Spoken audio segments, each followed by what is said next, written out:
I'm careful not to confuse excellence with perfection. Excellence I can reach for, perfection is God's business. Michael J. Fox. Yo, guys, what is going on? It is bright and early on this Wednesday, August 12th. We're currently in week 4 of TTP. We've gotten a lot of content done. We've had multiple NBA breakdowns, multiple NFL breakdowns.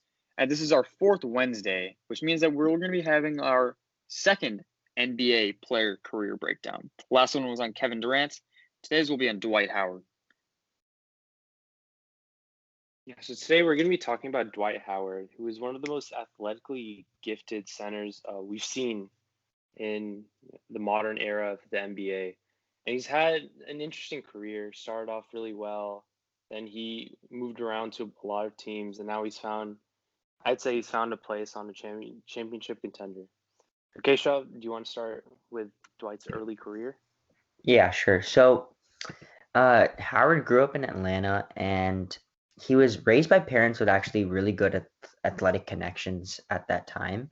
So his father was a Georgia State trooper and was an athletics director of the Southwest Atlanta Christian Academy, and it has one of the best high school basketball programs in the country, that school. And his mother played on the inaugural women's basketball team at Morris Brown College. So the roots in athletics are really strong there. And he attended the school his dad was the athletic director at, Southwest Atlanta Christian Academy, where in his senior year he led the team to the state title.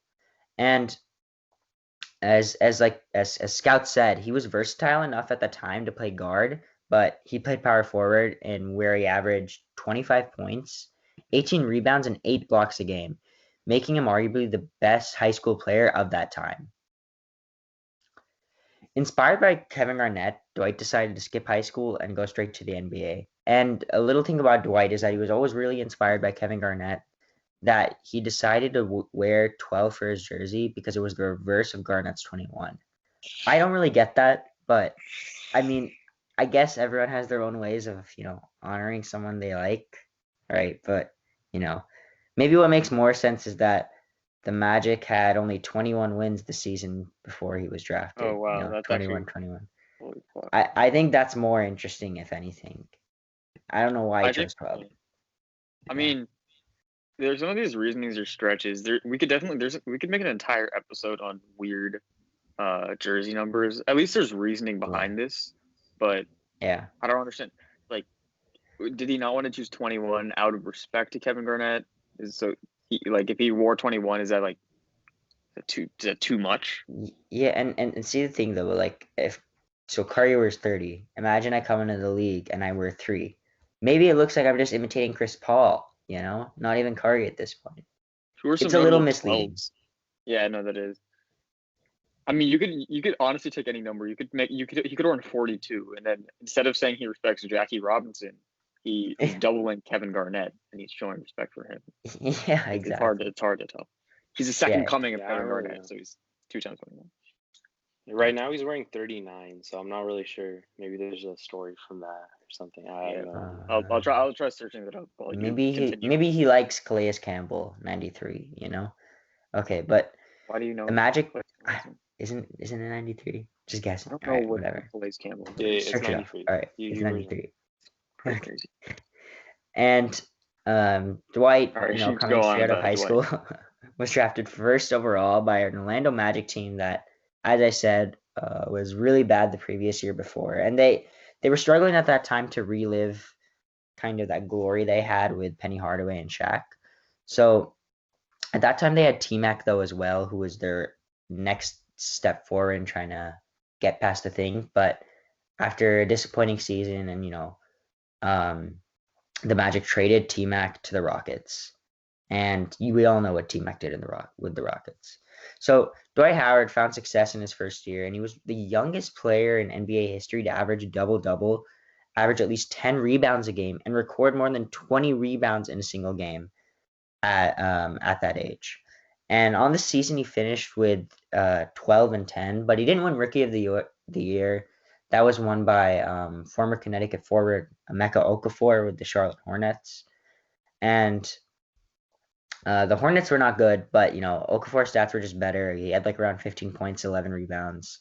So yeah, he was clearly, I would say, the better player that year. But in the end, Dwight became better. And the Magic head coach at the time, uh, so he decided, because Howard actually was playing power forward, that he needed to become a full-fledged center if the Magic were to compete in the playoffs. So he made him develop his post-up game and made him develop his defense.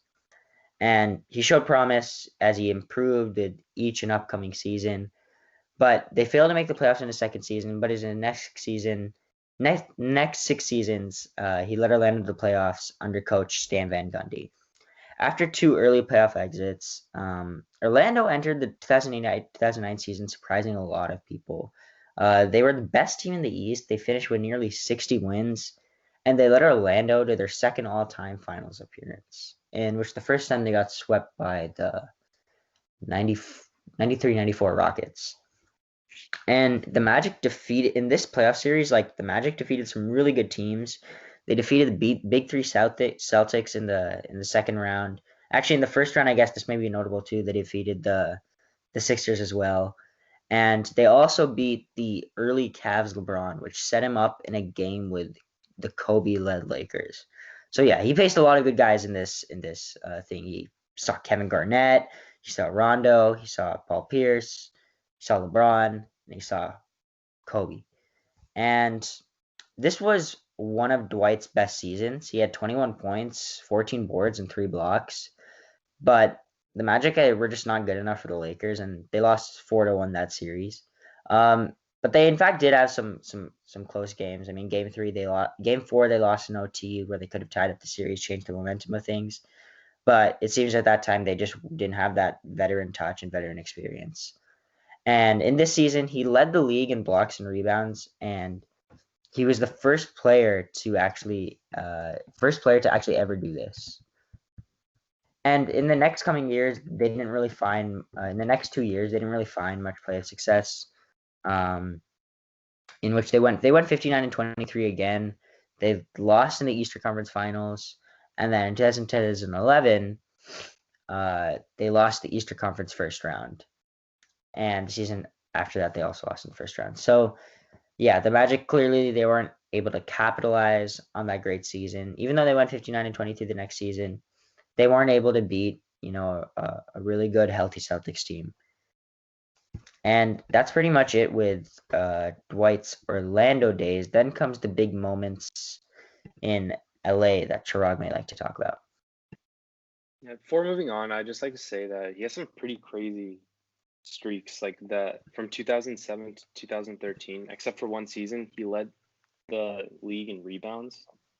Mhm. And his defensive rating from 2008 to 2011 was first in the NBA all 3 seasons. So, Oh wow. and it's impressive because the Magic team, it was not a bad team. Obviously, it was very well rounded, but they didn't have many crazy defenders. So, I think it's impressive how Dwight was able to, I'd say, lead those teams, or lead those different Magic teams, even though he didn't have much success in the finals. But Yeah, it was so he impressive. he broke a lot of records as a center. He also became the first player in that season they made the final, the first player in NBA history to lead the lead in blocks and rebounds in the same season twice. This was actually the season after.